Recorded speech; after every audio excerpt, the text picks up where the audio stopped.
Hello everyone, hope you all are good and doing well. This is another important video about the counseling of the Down syndrome. This is one of the most requested video by all of you. So most likely you will be getting this station as a counseling station, as a role player station which you will be doing in Urdu. So you will be getting a station like some knuckle translucency ultrasound would be there, in which there would be raised knuckle translucency, or you will be having a biochemical test which shows the screening test. It will be showing the Down syndrome, or any other feature which would be showing the Down syndrome. So how you will start the counseling, because it is a kind of breaking a bad news to your patient, so be empathetic during your counseling while giving the information to the patient. So you will start your counseling as I am telling you something about, जैसा कि मैं आपको down syndrome के बारे में बताने वाली हूँ या आपके कुछ टेस्ट हैं उनके बारे में बताने वाली हूँ। तो क्या आप किसी को अपने साथ बुलाना चाहती हैं, या आप चाहती हैं कि मैं आपको अल्ट्रासाउंड की रिपोर्ट या टेस्ट की रिपोर्ट के बारे में बताऊं? आप डाउन सिंड्रोम नामी बीमारी के बारे में जानती हैं? अगर वो कहती हैं कि हाँ जानती हूँ, तो उसके बारे में बात उससे पूछना है आपको कितनी मालूमात हासिल है। If she says no she doesn't know anything about the Down syndrome, so you will start. मैं आपको डाउन सिंड्रोम नामी बीमारी के बारे में कुछ मालूमात फराहम करूँगी जो मैं आपको आसान अल्फाज में बताऊँगी। हमारे जिस्म में क्रोमोज़ोम नामी जिनियाती मादे होते हैं। 21वें नंबर के क्रोमोज़ोम में जिनियाती मादे की ज़्यादती को डाउन सिंड्रोम कहते हैं, जिसको हम ट्राइसोमी 21 भी कहते हैं तिब्बी ज़बान में।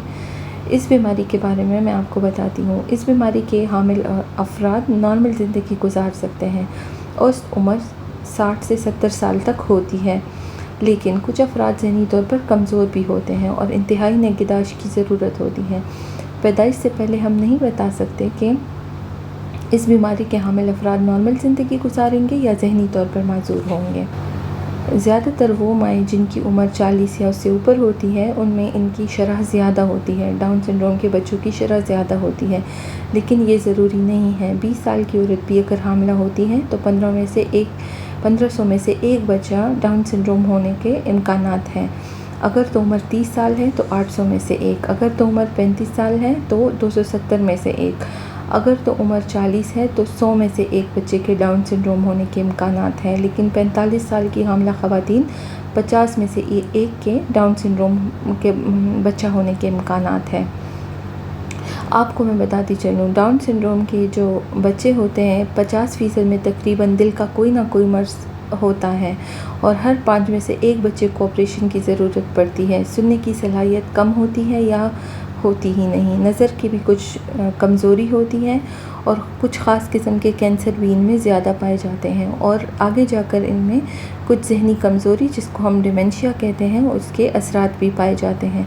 लेकिन आपने परेशान नहीं होना। आपको बताने की वजह यह है कि डॉक्टर होने के नाते मैं आपको तमाम मालूमात से आगाह करना चाहती हूँ। लेकिन मैंने आपको शुरू में बताया है कि कुछ अफराद नॉर्मल ज़िंदगी भी गुजारते हैं। ताउम्र इनको इलाज की ज़रूरत होती है। इलाज इसका कोई, इस बीमारी का ऐसे कोई इलाज नहीं है, लेकिन वक्तन फ़वक्तन इनकी देखभाल की जाती है ताकि इनमें जो पेचीदगियाँ हैं वो ज़्यादा बढ़े नहीं। ठीक है। जैसे कि हमने आपका अल्ट्रासाउंड किया, उस पे हमें बच्चे की गर्दन के पीछे की मोटाई ज़्यादा मिली है, जिसको हम नकल ट्रांसलूसेंसी कहते हैं। नाक की हड्डी का ना होना, जिसको एब्सेंट नेज़ल बोन कहते हैं। आंतों का अल्ट्रासाउंड पे मुख्तलिफ दिखना, जिसको इकोजेनिक बाउल कहते हैं। गुर्दों की कुछ तब्दीलियाँ, जिनको तिब्बी ज़बान में डायलिटेशन ऑफ रीनल पेल्विस कहते हैं। इनमें हड्डियों का तनासुब भी नॉर्मल से कुछ कम होता है, जिसको हम शॉर्ट फीमर कहते हैं। और सर में पानी यानी वेंट्रिकुलोमेगली।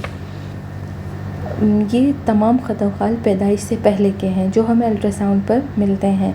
पैदाइश के बाद कुछ और ख़ास किस्म के ख़तवाल हैं। आँखों, नाक और गर्दन का छोटा होना, जिनको हम flatten nose, upslanting of the eyes, और पाँव में कुछ तब्दीलियाँ जिनको हम सैंडल गैप कहते हैं। जैसे मैं आपको पहले ही बता चुकी हूँ कि 50% बच्चे ऐसे हैं जिनमें दिल की कोई बीमारी होती है, जो जिनके तिब्बी ज़बान में मुख्तलिफ नाम हैं।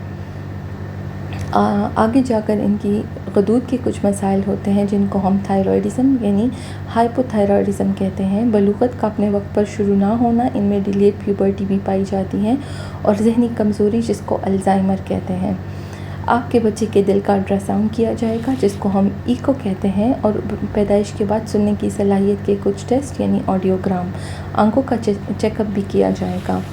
آپ کو جیسے میں نے بتایا اس بیماری کا کوئی علاج نہیں ہے، لیکن تاحیات آپ کے بچے کو کچھ ٹیسٹ کرنے ہوں گے تاکہ اس بیماری کی وجہ سے جو پیچیدگیاں پیدا ہوتی ہیں ان کو کم سے کم رکھا جائے۔ آپ کے بچے کی نگہداشت ڈاکٹروں کی ایک ٹیم کرے گی جس میں بچوں کے ماہر ڈاکٹر پیڈیاٹیشین، دل کے امراض کے ماہر ڈاکٹر یعنی کارڈیولوجسٹ ہوں گے۔ ڈاکٹروں کی ٹیم علاج کرے گی تاکہ جو ٹیسٹ ضروری ہیں وہ وقت پر ہوں اور اس بیماری کے جو دیر پا اثرات ہیں ان کو کم کیا جا سکے۔ آگے جا کر بچوں کے دانتوں کا معائنہ کیا جائے گا، دل کے جو مسائل ہیں اگر ضرورت پڑے تو اس کا آپریشن کیا جائے گا، اور ان کو مکمل طور پر نگہداشت دی جائے گی، اور کوئی علاج نہیں ہے لیکن ان کو وقتاً فوقتاً دیکھا جائے گا۔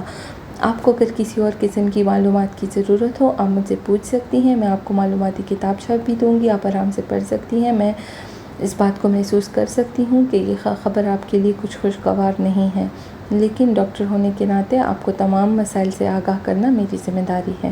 شکریہ۔ Thank you for watching the video.